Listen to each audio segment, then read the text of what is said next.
So we have the limit as x approaches 0 of this quantity. So I need to know what this is. This is the goal. I believe that this is going to be a number. So I'm going to let that number equal y.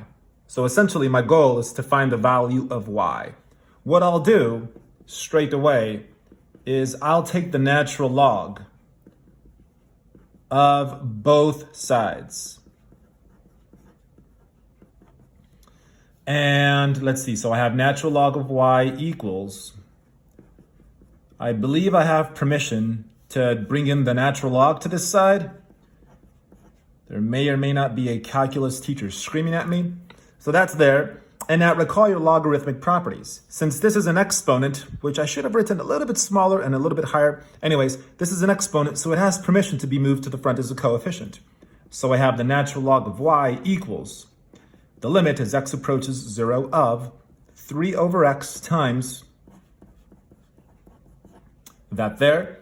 And so this is the same as limit as x approaches 0 of 3 natural log 1 plus 2x sitting above x. And let's just carry this. Why not?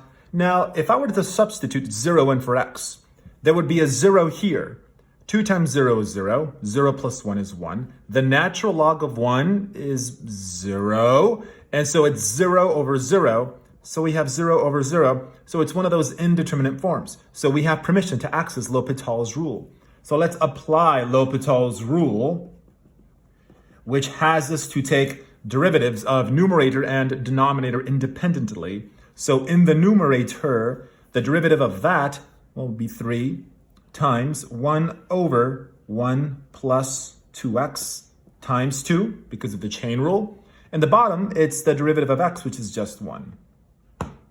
Now, why don't we resubstitute 0 back in for x? If I plug in a 0 for x here, it's going to be 2 times 0. So that's 0 plus 1, which is 1. Under 1 is 1. 3 times 1 times 2 is 6 divided by 1. It's just 6. So I have natural log of y equals 6. And recall that the natural log has a base of e. And this logarithmic form could be rewritten as e to the 6 equals y, exponential form. And recall that y was the goal because y was set equal to the original expression. So final answer, we have e to the power of 6.